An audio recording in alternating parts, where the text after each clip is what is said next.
Shalom semua, puji Tuhan kita boleh bertemu lagi di dalam obrolan santai keluarga Allah, ya, Osaka. Ya, hari ini kita akan membahas satu perikop dalam Injil Lukas pasal 10 ayat yang pertama sampai yang ke-12. Ya, Filipus tayangkan sebelum kita mengupas, membongkar Injil Lukas ini atau firman Tuhan di kitab mana saja, saudara ingat satu hal, ya, cara berpikir papa kita dengan cara kita berpikir itu beda. Nah, hal ini harus kita ketahui, ya, itu sebabnya kalau kita tidak menundukkan diri di dalam kedaulatan Tuhan, sehingga pikiran kita itu dikuasai oleh logika atau pikiran Tuhan, maka mau belajar firman dengan guru siapa saja, pakai buku apa saja, pasti kita tidak akan bisa mengerti hati Tuhan itu. Jadi ini poin, ini dasar yang sangat penting. Saya ulangi lagi, kalau kita mau mengenal pikiran Papa dan hati Papa di surga, maka kita harus menggunakan pola pikirnya, mindsetnya, cara berpikirnya. Kalau tidak, kita nggak akan ketemu. Maka itu dalam Yesaya pasal 55, mulai ayat 7 disebutkan bahwa rancangan-rancangannya, jalan-jalannya, pikiran-pikiran Tuhan terhadap kita itu jauhnya jaraknya setinggi langit dari bumi. Saudara bayangkan, langit yang kita lihat warna biru itu nggak ada batasnya. Jadi kalau ada orang ingin menembus langit, gak akan bisa. Bayangkan, bagaimana kita bisa mampu mengerti pola pikir Papa kita, mindsetnya. Sejauh itu jaraknya. Nah, kalau kita mengakui keberadaan seperti ini, maka jangan panik kalau kita gak mengerti beberapa bagian dari firman-Nya. Nggak usah panik. Kenapa? Karena memang nggak akan bisa kita mengerti. Nggak usah jauh-jauh lah, ya, antara kita dengan Papa di surga. Lihat yang sudah punya anak, ya, yang sudah punya anak. Dari bayi lahir, kita pun nggak bisa mengerti pikiran anak kandung kita yang masih bayi. Bahkan bayi kita pun nggak bisa jangkau pikiran papa mama yang melahirkan dia. Nggak bisa. Waktu mereka umur sebulan, kita jaga baik-baik. Kita belajar untuk mengerti mereka. Kita bersyukur, oh sekarang kami tahu anak ini kalau begini maunya begitu. Percaya nggak? Masuk bulan kedua, kita belajar hal yang baru lagi dari anak ini yang kita tidak tahu. Nah, anak ini pun belajar lagi untuk mengerti, mengenali pikiran-pikiran kita, papa mamanya. Umur 3 bulan, belajar lagi. Umur 8 bulan, belajar lagi. Kita rayakan ulang tahun umur 1 tahun. Ketemu hal baru lagi waktu dia mulai masuk umur kedua. Dan seterusnya. Sampai anak itu lulus SD, sampai mereka masuk SMP, lulus masuk SMA, seterusnya. Bahkan sampai mereka menikah, lalu kita punya menantu.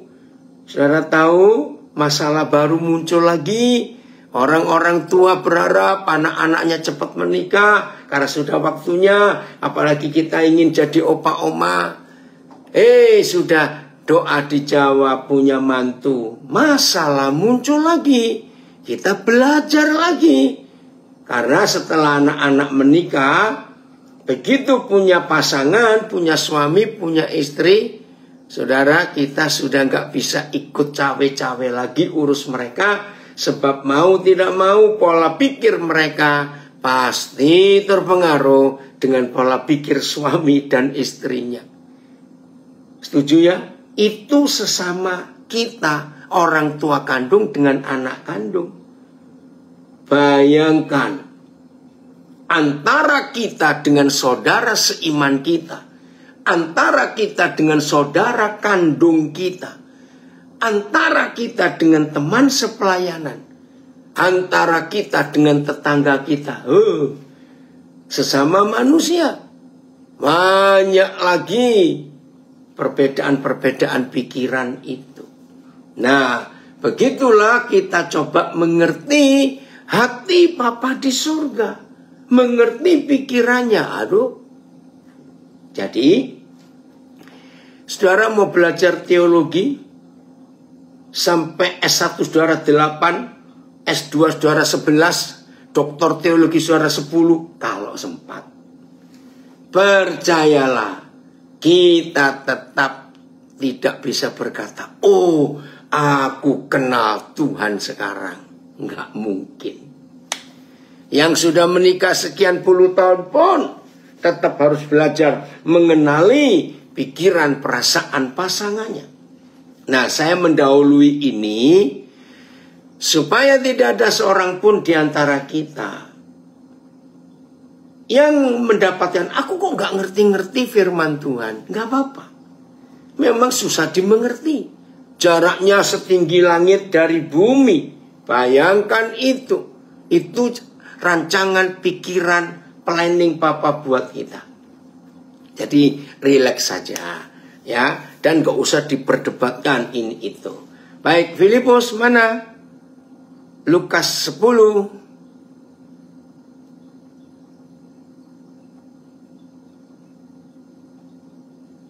Ada gangguan?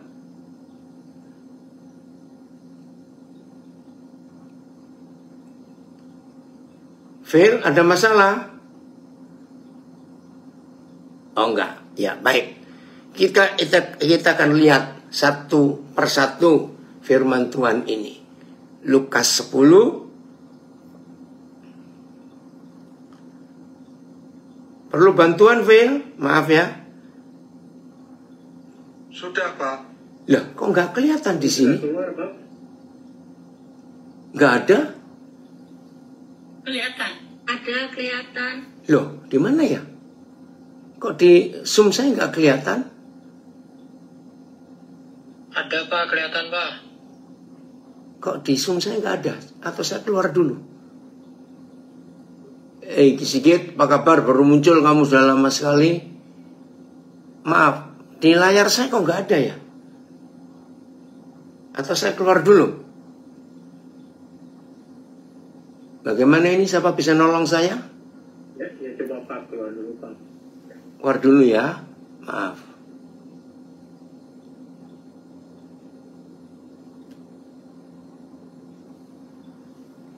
Maaf ya. Harus keluar dulu.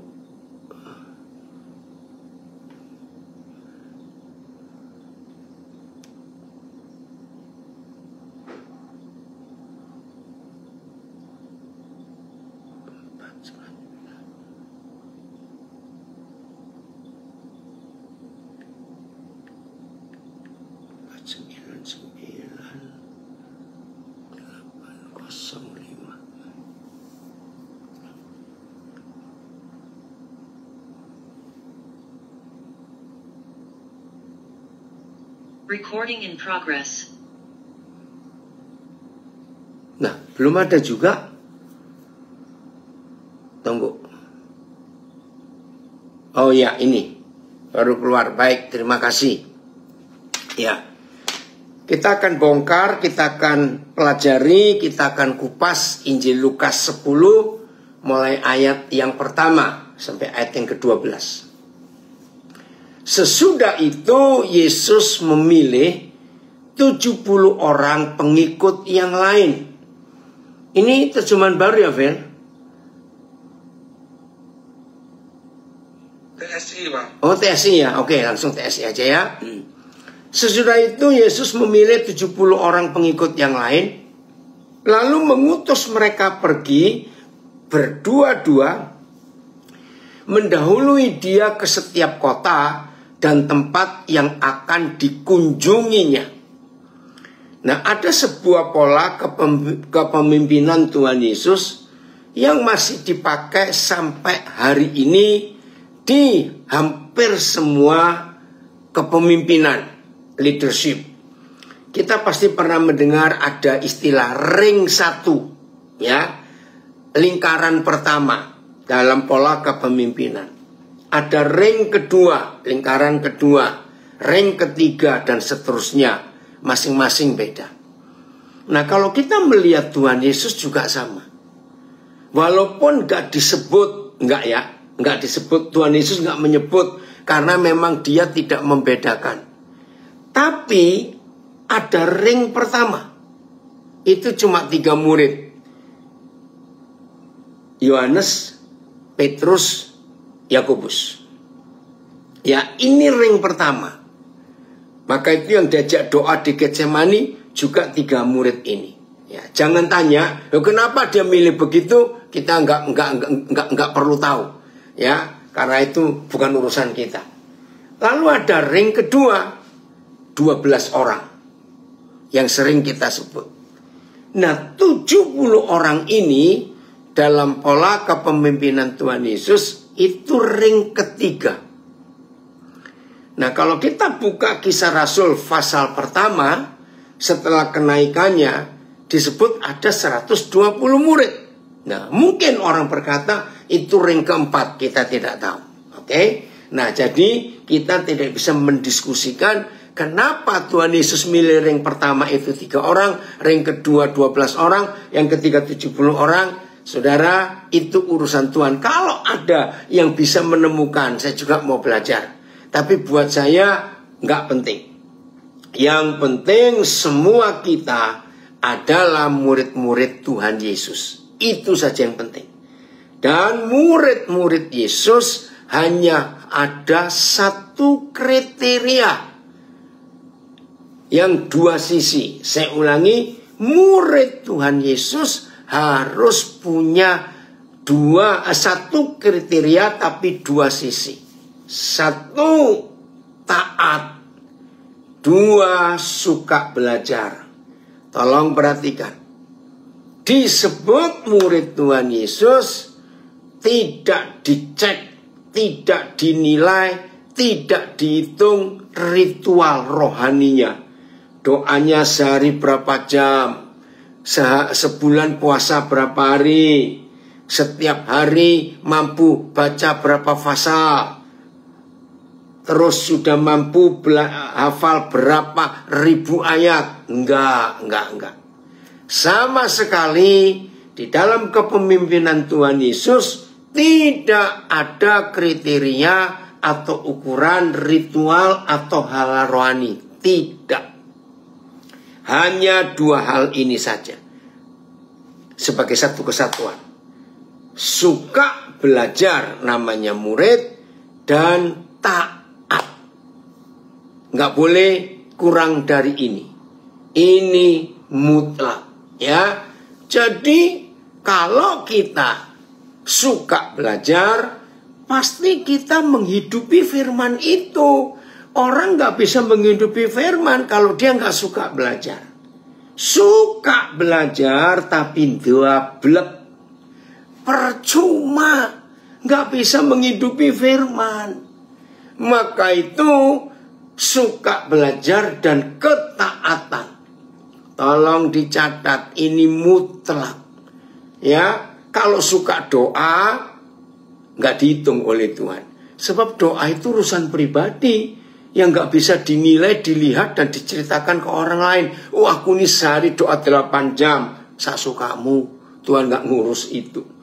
Tapi suka belajar dan taat itu mutlak ada. Oke, jadi diutus, kembali ke ayatnya, Vel. Kembali Tuhan Yesus mengutus ring kedua, 70 orang. Ya, sudah. Yang suka main-main angka nggak usah diskusikan di sini. Pokoknya 70 orang. Nah, yang penting ada 2 hal di ayat 1. Yang pertama, berdua-dua. Saudara, Tuhan tidak izinkan kalau kita pelayanan hanya sendiri. Nggak izinkan. Minimal 2 orang. Maka itu ketika saya mulai belajar pelayanan, ya mentor-mentor saya, boleh kata hebat-hebat mendidik saya. Harus 2 minimal. Apa tujuannya?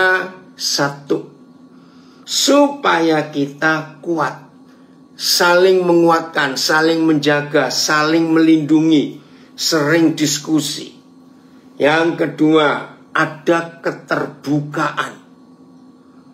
Nggak boleh ada rahasia-rahasiaan dalam pelayanan. Maaf, ini cerita masa lalu. Saudara, kalau kita pergi dengan tim, ya, satu tim, maaf ya, yang nggak tahu, nggak saya ikut diskusi ini, ya. Maka kalau kami dapat persembahan harus dibagi merata dari tim yang ada atau sesuai yang mereka perlukan. Nah, orang-orang yang melayani Tuhan selalu sendirian, maaf itu ya yang nggak pernah tahu nggak usah tahu. Wah, apa yang dia dapat ya dimakan sendiri, udah pergi sendiri kok. Maaf ya. Nah, tapi itu nggak penting. Yang penting berdua-dua itu saling mengingatkan, saling menjaga.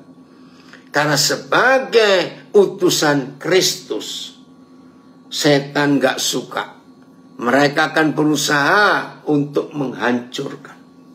Maka itu hati-hati dalam semua perjalanan kita. Ya, itu sebabnya 2 ini penting.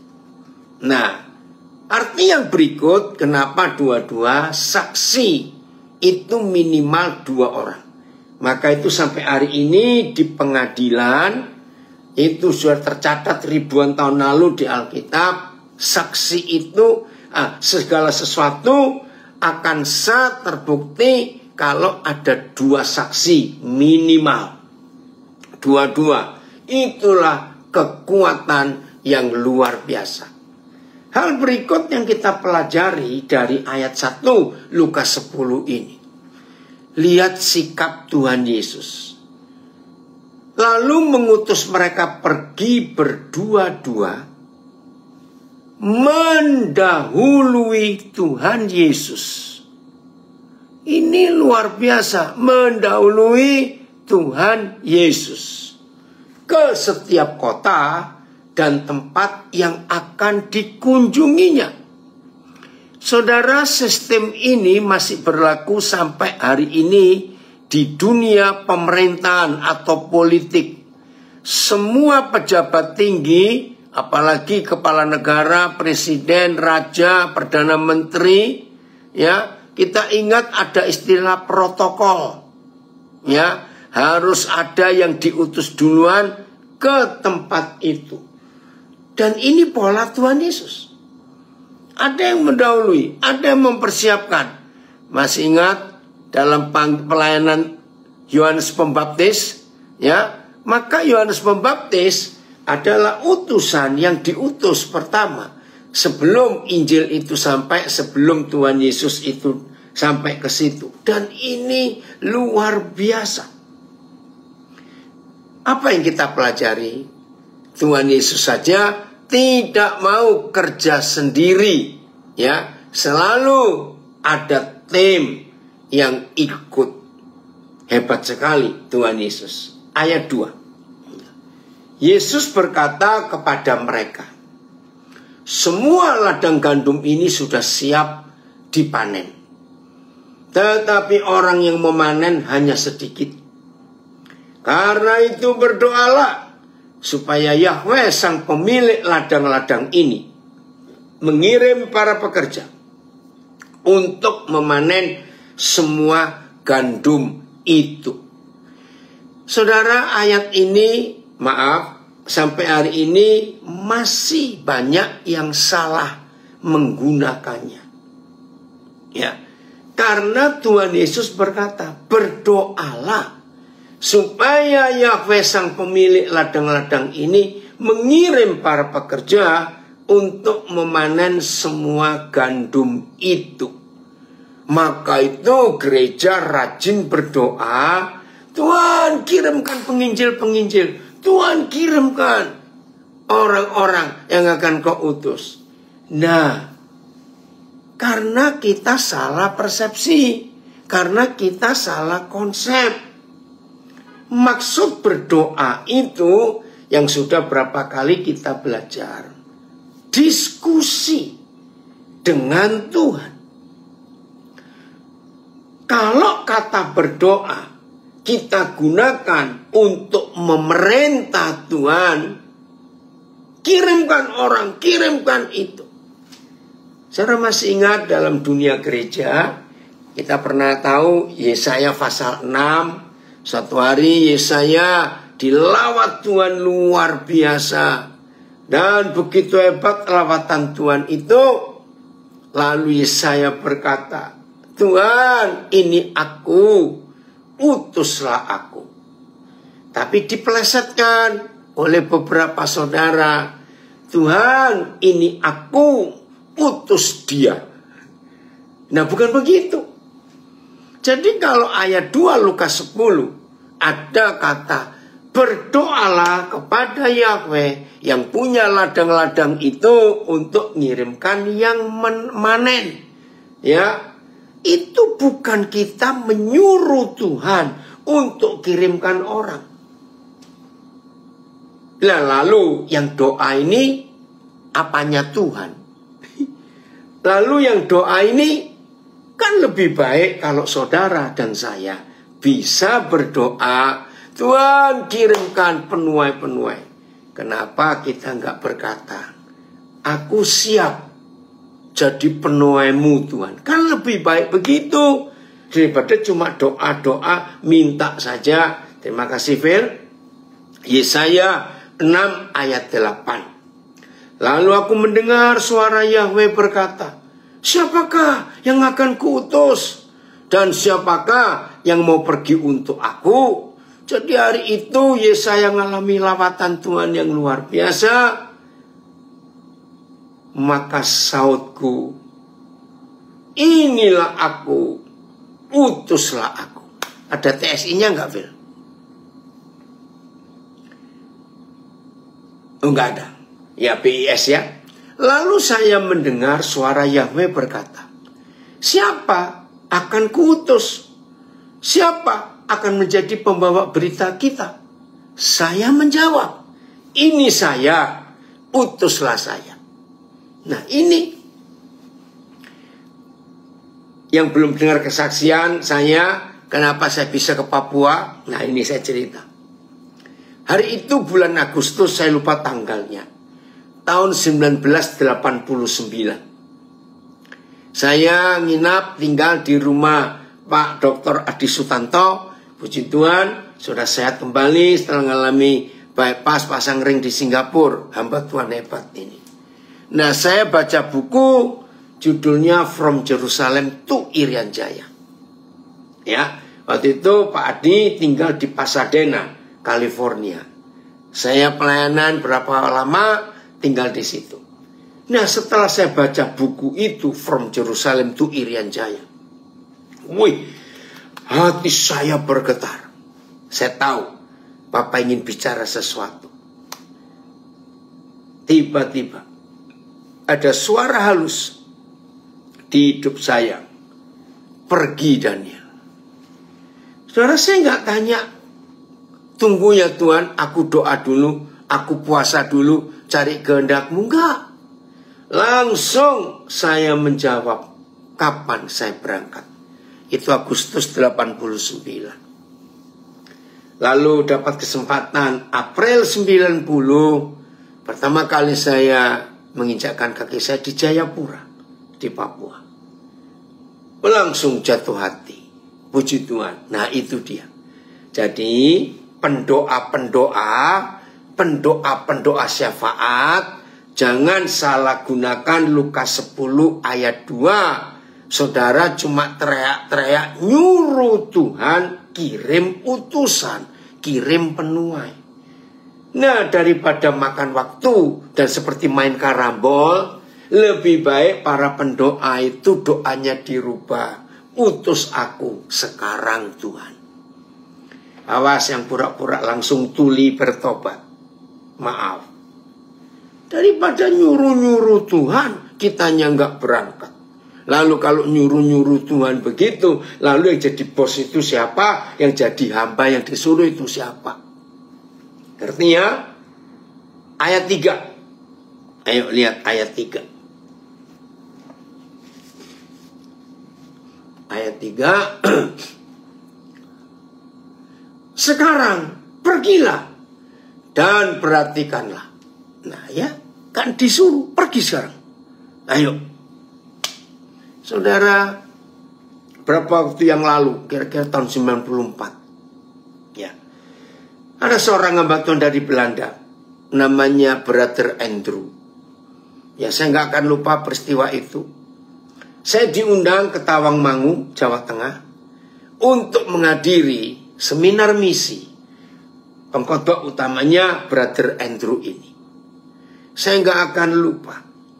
Dia berkata begini, zaman sekarang ini, wah, sudah 30 berapa tahun, 31 tahun yang lalu. Zaman sekarang ini, gereja Tuhan memutar balik firman Tuhan. Kan perintahnya sekarang pergilah. Tetapi para pendoa gereja datanglah. Hei jiwa-jiwa datanglah.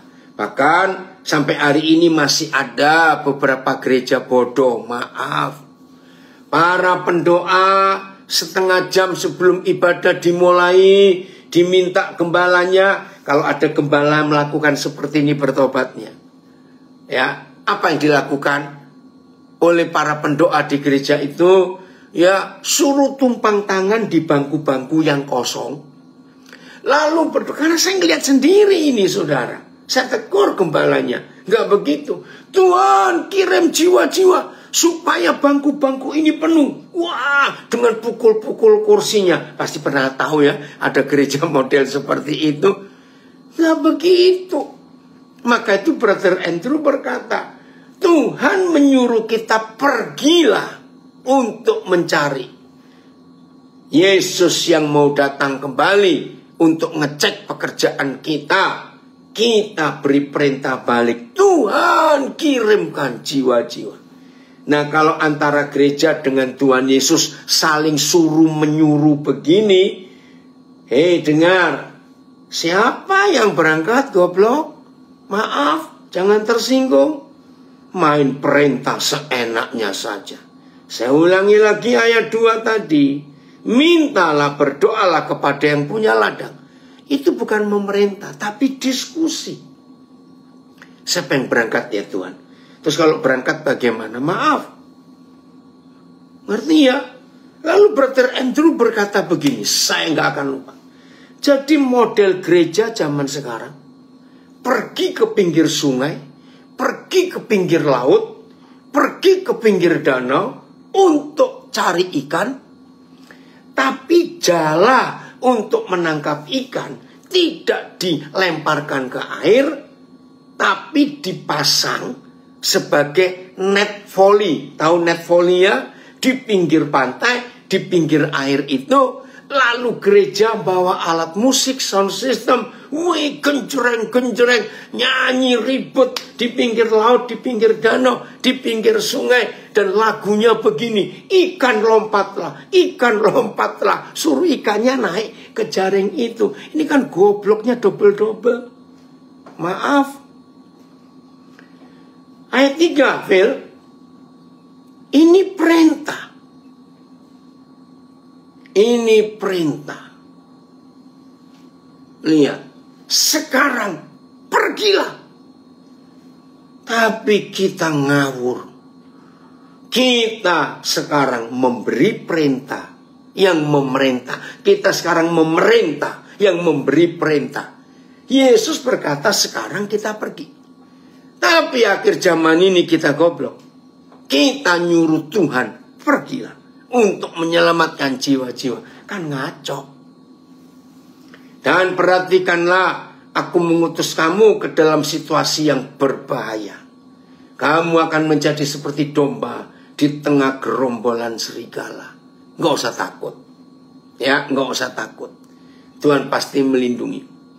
Dalam banyak sejarah misi, ya, di daerah-daerah yang dulu masih kanibal, bahkan di Papua, di daerah Manokwari, sejarah misi baptis mengerikan. Saya lupa tahun berapa, 1940-an, misi baptis dari Amerika mengutus sekian belas orang muda untuk menginjil. Belum 3 hari mereka tiba di daerah pegunungan Arfak, sekian belas ini langsung mati, dibunuh karena Injil. Waduh, banyak kita dengar cerita-cerita seperti itu. Tuhan melindungi. Ayat 4, Vel. Oke, kita lihat ayat ini. Jadi nggak usah takut kalau kita diutus di antara serigala. Saya baca ayat 3 ya. Sekarang pergilah dan perhatikanlah. Aku mengutus kamu ke dalam situasi yang berbahaya. Kamu akan menjadi seperti domba di tengah gerombolan serigala. Nggak usah takut ya. Kita nggak usah bahas ayat ini. Percaya Tuhan melindungi kita. Oke. Janganlah membawa dompet, ya, tas ataupun sandal cadangan. Dan jangan berhenti untuk berbicara dengan orang-orang yang kamu temui dalam perjalanan. Saudara, ayat 4 ini ada banyak penafsiran. Ada banyak. Ya. Oke, supaya kita fokus ya. Saya menghargai masing-masing saudara yang menafsirkan ayat ini. Oh, mungkin begini, mungkin begitu. Tidak apa-apa. Silakan kerjakan. Yang penting hasilnya dapat jiwa atau tidak.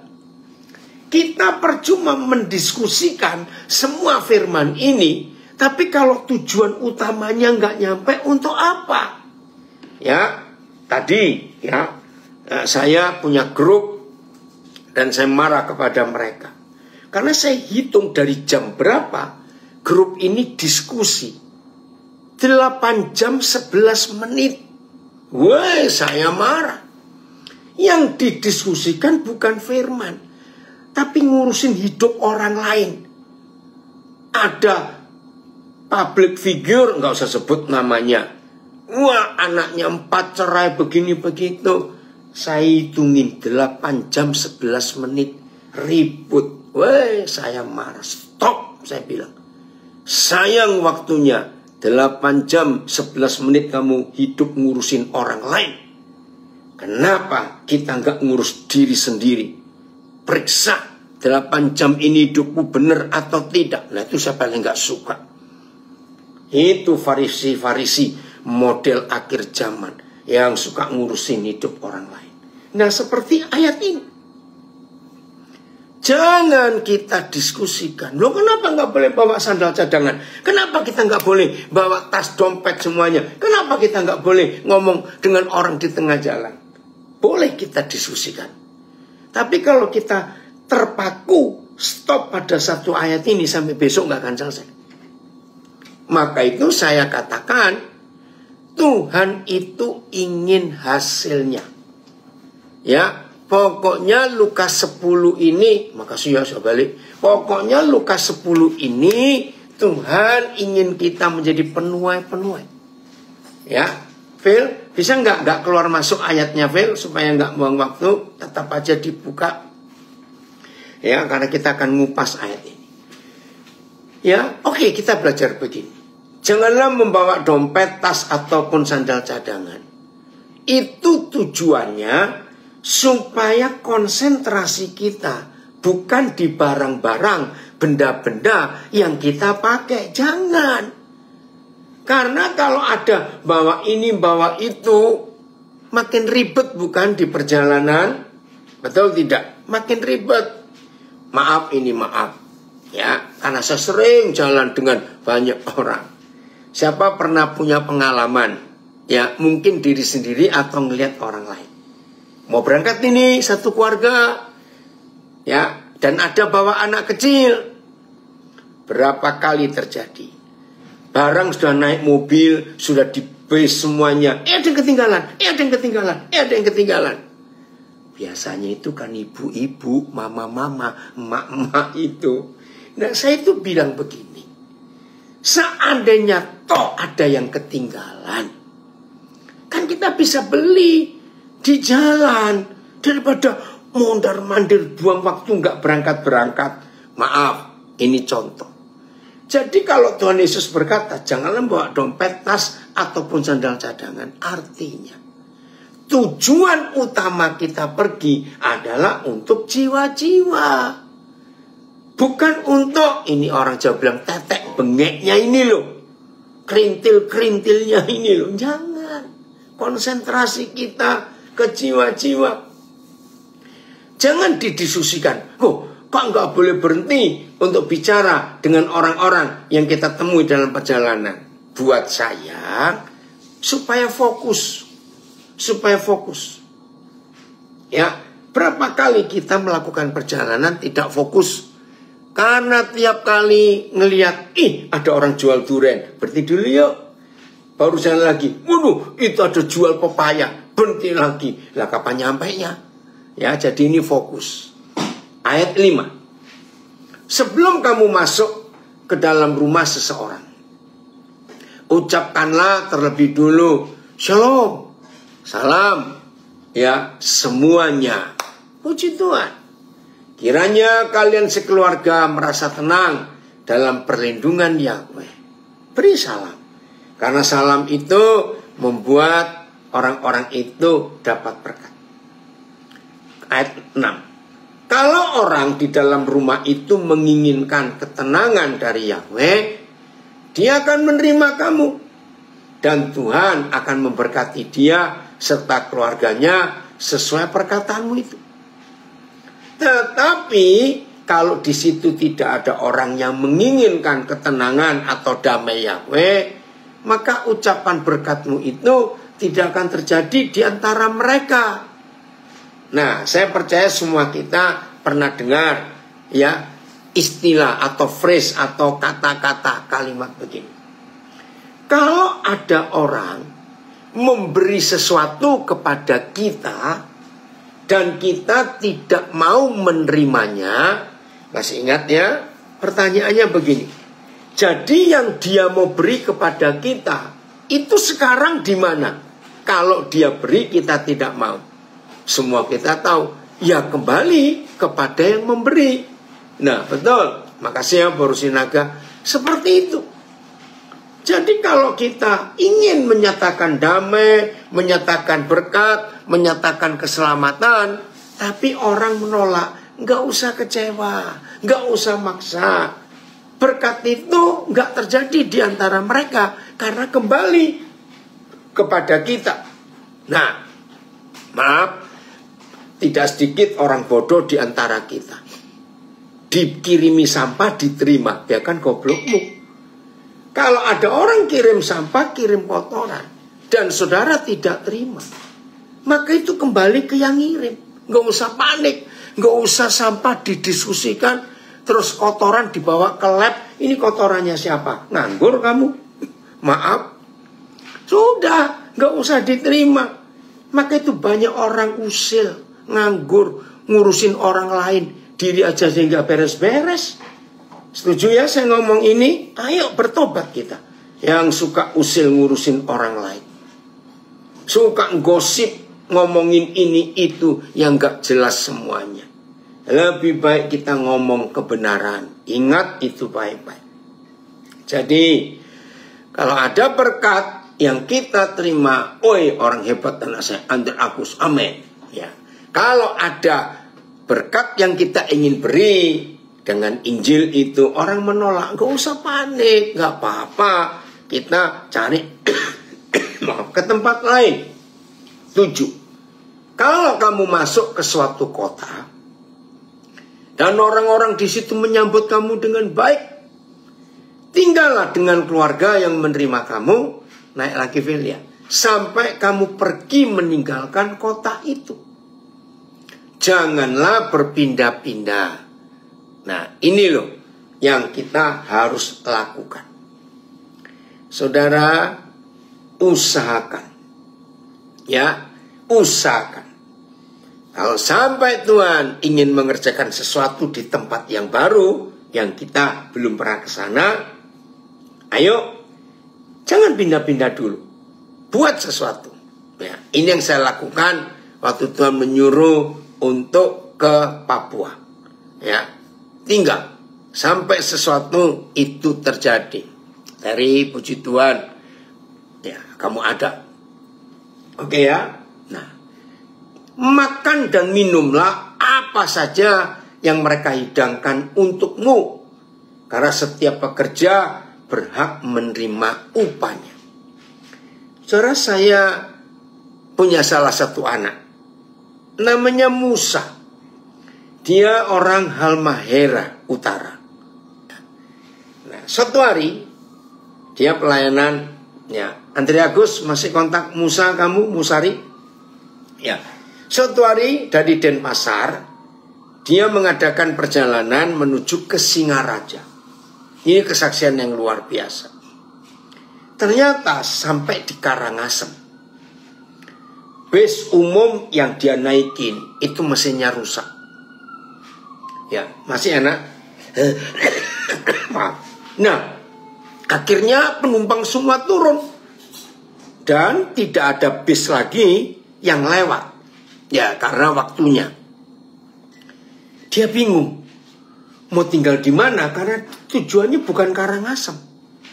Dia nggak tahu, dan dia di kota itu Karangasem itu dia nggak kenal seorang pun karena baru pertama kali ke situ. Wajar. Bingung, dia lalu lalang. Ternyata ada seorang tokoh masyarakat. Kalau nggak salah dia pendanda, istilahnya itu pimpinan spiritual di kota itu, kampung itu. Dia sapa, Bapak cari siapa? Ya, dia bilang, saya ini nggak kesini tujuannya, tapi bisnya itu rusak. Ringkas cerita, saudara ini, bapak ini, pendanda ini, kalau gitu nginep aja di rumah sampai besok. Waduh, dia senang sekali karena ada tumpangan. Ternyata besok pagi, waktu diajak sarapan, ini kesaksian luar biasa. Saudara, pendanda ini, tokoh masyarakat ini, tanya, sebetulnya saudara ini siapa? Kan kaget, kenapa? Karena semalam waktu saudara tidur, maaf, dia bilang, saya menggunakan kekuatan yang saya pelajari, tapi ada sesuatu yang gak bisa tembus. Jadi sampai pagi ini saya belum tidur karena saya coba berkali-kali. Kaget anak saya ini. Loh, dia gak ngapa-ngapain. Bahkan dia doa berlutut atau duduk pun tidak. Ternyata di situ Tuhan bekerja. Andre, tahun berapa ya Musa ini? Saya lupa, sudah cukup lama. Saudara, akhirnya tokoh ini minta tinggal di sini berapa hari. Kami mau belajar.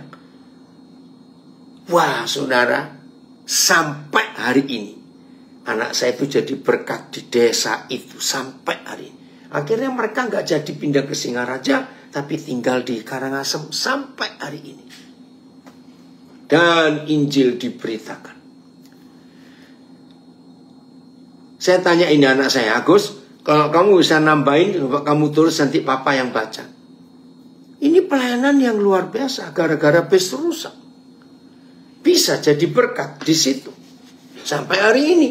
Nah, makan apa saja dihidangkan. Dan oke, Rondi, bagaimana ayah sehat-sehat? Ini cucu saya nyapa. Oke ya. Nah, ini ayat 8. Oh, itu sambungan ayat 7. Wah, sudah lebih 15 tahun anak saya Musa ini ada di Karangasem. Wah, kesaksian yang luar biasa. Ayat 9. Karena ayat 8 sudah digabung ayat 7 ya dalam terjemahan sederhana. Sembuhkanlah orang-orang sakit di kota itu. Nah, Musa ini menyembuhkan banyak orang. Wah, jadi terkenal saudara karena kuasa Injil yang Tuhan bawa lewat hidupnya. Sembuhkanlah orang-orang sakit di kota itu. Dan beritakanlah kepada penduduknya. Tidak lama lagi Tuhan akan datang mendirikan kerajaannya di dunia ini. Beritakan pertobatan, beritakan pengampunan, beritakan keselamatan, beritakan damai, di mana Tuhan bawa kita untuk menjadi berkat kemana saja. Ini yang Tuhan kehendaki atas hidup kita. Jadi setiap kesempatan yang terbuka, setiap pintu yang terbuka, ayo kita masuk. Nyatakan damai, nyatakan kasih, nyatakan berkat, nyatakan pengampunan, nyatakan pertobatan, nyatakan kuasa kematian, kebangkitan Tuhan Yesus itu. Ayat 10. Tetapi kalau kalian masuk, ya nah luar biasa Musa ini ya kesaksiannya. Tetapi kalau kalian masuk ke suatu kota dan orang-orang di situ tidak menerima kalian, pergilah ke jalan-jalan raya kota itu dan serukan. Ya. Lihat, kami mengibaskan debu kotamu yang menempel pada kaki kami sebagai peringatan bahwa Tuhan akan menghukum kalian. Tetapi ketahuilah, tidak lama lagi Tuhan akan datang mendirikan kerajaannya di dunia ini. Saudara, di antara tim saya, anak-anak saya, ada seorang ya yang namanya Peris Banjarnahor. Ya, dia ada di Nabire, dia guru hebat. Nah, di antara semua anak-anak saya ini, saya perhatikan yang namanya Peris Banjarnahor ini, ya, selalu dia menyampaikan pelajaran di sekolah, ya, dia memberikan ceramah. Bahkan kalau dia dapat kesempatan mengajar khotbah, selalu menekankan kerajaan Tuhan, kerajaan Tuhan. Nah, saya kagum pada anak saya yang satu ini. Dan memang harus begitu. Nah, saudara, lihat, mengapa setan nggak suka kalau gereja memberitakan kerajaan surga, ya, bertobatlah karena kerajaan surga sudah dekat. Saudara, kita harus mengerti, karena setan memang tidak suka kalau kerajaan surga itu nyata, karena setan mau kerajaan neraka yang nyata di muka bumi ini. Jadi kita harus tahu, lihat, 2 kali Tuhan Yesus berkata. Yang pertama tadi di ayat berapa? Coba turun. Ya, ayat 9. Tidak lama lagi Tuhan akan datang mendirikan kerajaannya di dunia ini. Lalu ayat 11. Ketahuilah, tidak lama lagi Tuhan akan datang mendirikan kerajaannya di dunia ini. Maaf. Nah, salah satu cara iblis menyelewengkan supaya berita tentang kerajaan surga tidak diberitakan. Maaf. Maka yang gereja beritakan adalah sinodenya sendiri. Dan hobinya buka cabang gerejanya kemana-mana. Enggak beda jauh seperti Starbucks. Betul ya, Estelers 78 atau McDonald, buka cabang di mana-mana. Nah, sehingga bukan kerajaan surga yang nyata, tapi nama denominasinya. Dan masing-masing mereka memang tujuannya membuka cabang gereja mereka seperti pengusaha. buka cabangnya ada di mana-mana. Nah, itu yang Tuhan tidak suka. Tuhan mau kita menyatakan, memberitakan, mewujudkan kerajaannya. Itu yang diajarkan Tuhan Yesus, bukan dalam doanya. Bapa kami yang di surga, dikuduskanlah namamu, datanglah kerajaanmu. Sudah berkali-kali kita belajar tentang kerajaan surga ini. Ayo, kalau Tuhan Yesus minta kepada kita, kemanapun kita pergi, menyatakan kemuliaan kerajaannya, ya sudah. Ayo kita buat itu. Jangan bawa nama-nama kelompok. Lihat itu ada komen bagus di Zoom. Ladang bisnis berkedok agama. Betul. Pakai nama Tuhan lagi. Ayo, ngeri sekali. Maka itu hari ini kita harus betul-betul menyadari bahwa Tuhan ingin hanya kerajaannya yang nyata. Ya. Oke, sebelum kita akhiri ayat yang ke-12, saya beri kesempatan. Ada yang mau diskusi, ada yang mau tanya? Silakan. Nunggu sampai. Ayo. Siapa? Yang di Zoom, yang di Instagram, Facebook? Ya. Woi, ada komen dari Gembala Hebat dari Medan. Ya. Betul. Ya. Gereja paling suka menyampaikan uang, ya, dan berkat dan mujizat terus. Woi, dari Mojosari. Amin. Injil kerajaan Tuhan diwartakan. Puji Tuhan. Ya. Ada? Ayo. Saya tunggu. 1-2 orang di antara saudara setelah mendengar ini. Bu Ayu mungkin bisa menyampaikan kenapa kok milih Lukas. Atau memang urutannya dari FBF begitu. Ya. Urutannya. Oh, urutannya. Baik. Kristo mau ngomong apa? Halo Pak. Yo, halo. Mau menyampaikan yang kemarin malam kita diskusi itu. Oke, silakan. Oke. Selamat malam Bapak Ibu.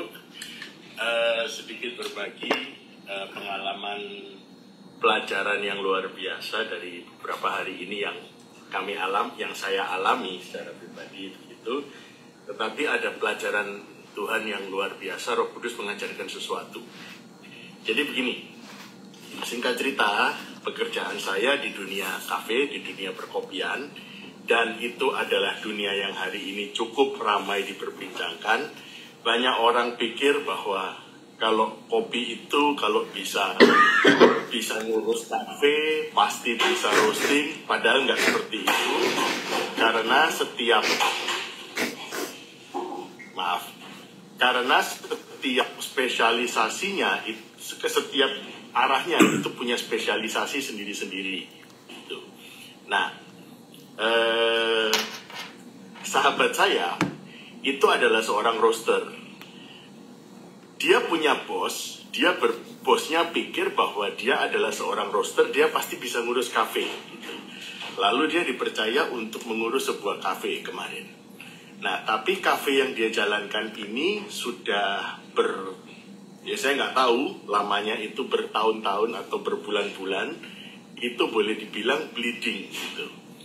Jadi artinya dalam kurun waktu tertentu kafe itu merugi, tidak mampu bayar, seharusnya tidak mampu bayar ongkos dan sebagainya gitu. Lalu saya seorang brewer, pengurus kafe.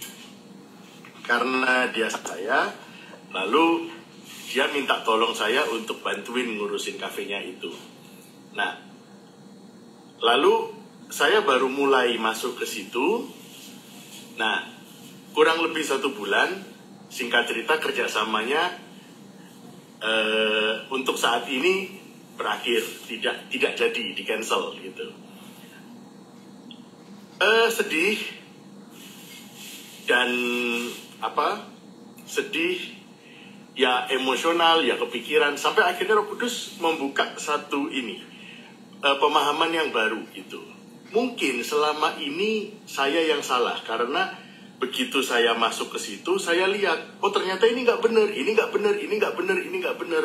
Dan karena saya hadir di situ sebagai orang operasional, ya saya harus betulkan itu. Nah, tapi ketika itu dibetulkan, dia sebagai foundernya yang membuat kafe itu, mungkin ada perasaan tersinggung gitu. Loh, kok saya disalah-salahin, kira-kira begitu. Nah, akhirnya semalam itu terjadi diskusi berkaitan dengan menyelamatkan jiwa. Nah, di sini kita sering diskusi sama teman-teman yang lain.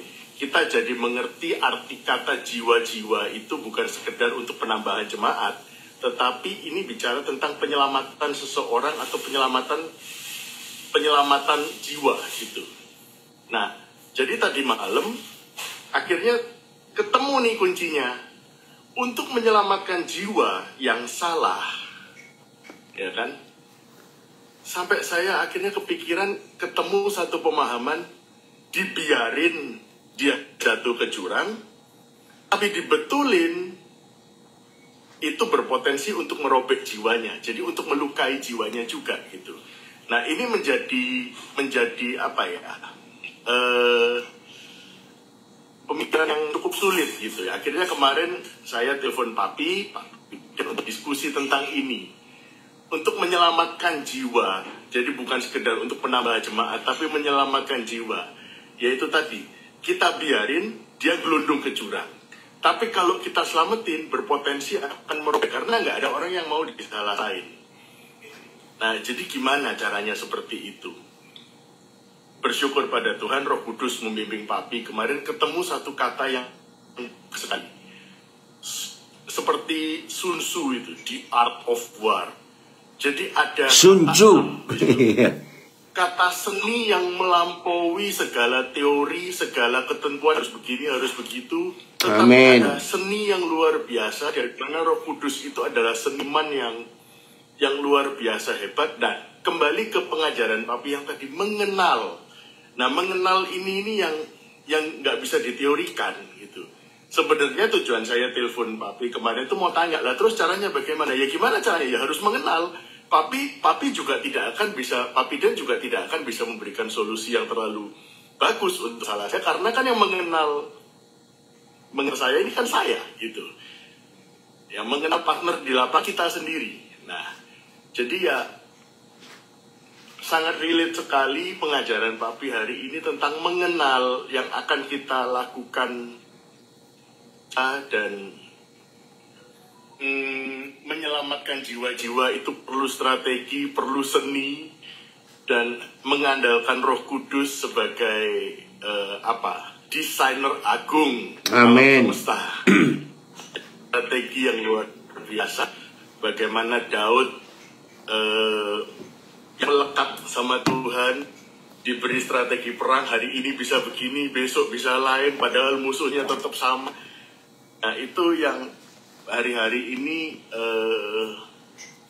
menjadi pelajaran ya, bukan baru kami pahami ya, tapi terus membimbing kita untuk belajar lagi tentang Amin, itu. amin, Itu betul.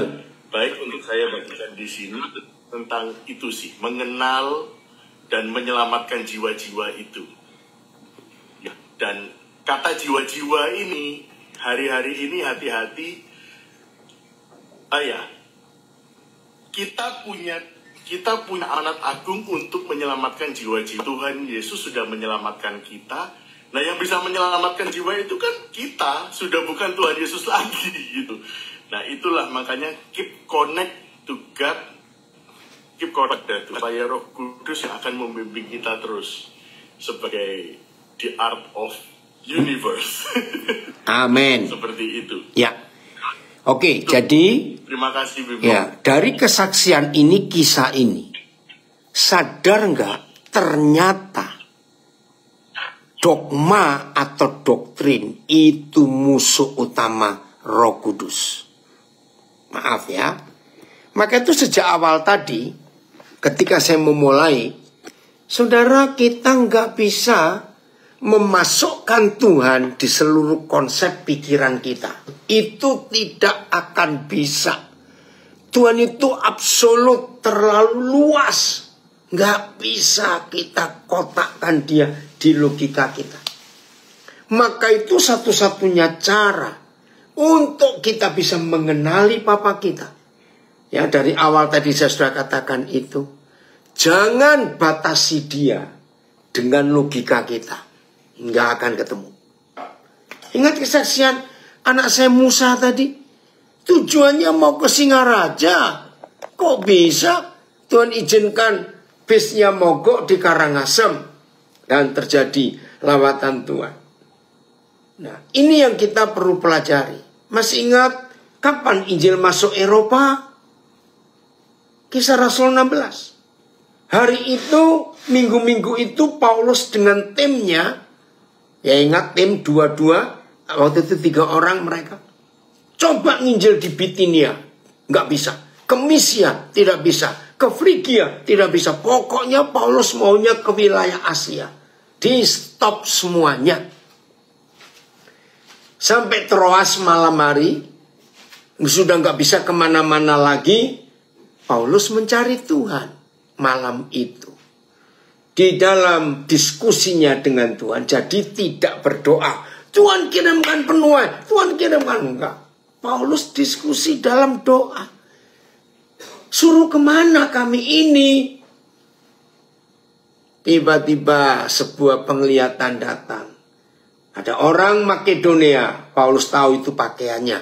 Karena Paulus ada di wilayah timur, Makedonia itu negara pertama wilayah Eropa, bajunya tahu. Tolong menyeberang ke sini, kami perlu keselamatan. Itu kisah Rasul 16. Luar biasa. Lalu Paulus memutuskan dengan timnya, besok kita masuk Eropa. Karena dari penglihatan ini, kami menemukan jawaban. Kenapa nggak boleh nginjil di Asia? Karena waktunya Injil sampai Eropa. Wih, itu luar biasa. Maka itu saudara, di dalam pelajaran hari ini, terima kasih ada Injil Lukas 10, 1-12. Ayo kita selesaikan. Ayat 12. Jadi dalam pola pelayanan, izinkan Roh Kudus yang bekerja dengan caranya yang luar biasa. Maka itu dalam pelayanan saya selalu menunggu Roh Kudus nuntun kemana. Ayat 12, ayat terakhir. Lalu Yesus menegaskan kepada mereka, sesungguhnya pada hari pengadilan, hukuman bagi penduduk kota itu akan jauh lebih berat daripada hukuman bagi penduduk kota Sodom. Nah, kalau kita melihat ayat ini, ngeri loh. Hanya gara-gara menolak damai sejahtera, hanya gara-gara menolak berkat yang dari Tuhan, ternyata hukumannya bisa jauh lebih berat daripada hukuman Sodom. Karena kalau kita membayangkan hukuman Sodom itu sudah ngeri sekali, belerang yang datang. Tapi yang menolak Injil lebih berat lagi. Maka itu, ayo saudara dan saya diajar oleh Roh Kudus. Punya seni dalam menginjil. Ya, tadi waktu Kristus cerita itu ada sejarah. Di Tiongkok ada jenderal yang sangat terkenal, namanya Sun Tzu. Saya nggak tahu lafalnya, masing-masing dialek beda. Dan Sun Tzu ini menulis buku yang sampai hari ini masih digunakan oleh banyak tokoh-tokoh pemerintahan, para pemimpin negara. Ada dalam bahasa Indonesia, judulnya Seni Perang ala Sun Tzu. Ya, terkenal sekali itu saudara, The Art of War. Nah, art atau seni itu sesuatu yang tidak baku dan tidak kaku. Dengan istilah gereja, saya berkata, seni itu nggak punya dogma dan nggak punya doktrin. Itu seni. Loh, kenapa seni nggak punya dogma dan nggak punya doktrin? Karena dia luas, dia bebas. Masih ingat saya pernah cerita sejarah batik? Ternyata batik itu sebuah seni yang tidak pernah bisa disalahkan walaupun dia salah. Nah kan aneh. Karena begini, begitu seorang pembatik, ya kan pakai tangan, lagi gambar, pakai malam lilin itu, tiba-tiba tangannya tersenggol sesuatu, terus coretannya kemana-mana. Nah bagi seorang pembatik, itu bukan kesalahan. Dia akan menemukan suatu bentukan baru dari coretan yang salah itu. Nah itu seni. Jadi ayo izinkan Roh Kudus dengan caranya menemukan apa yang dia inginkan sendiri. Ya, dalam tradisi gereja Inggris, saudara pernah dengar lagu How Great Thou Art, A-R-T. Harusnya kan How Great You Are. Tapi kenapa pakai kata art? Karena para pemusik agung zaman itu mengakui Bapa kita di surga itu seniman agung. Kalau kita lihat dunia ini, lihat alam semesta ini, lihat warna-warninya, lihat bentuk-bentuk fauna, flora, ya jenis-jenis hewan, jenis-jenis tumbuhan. Wih, itu luar biasa.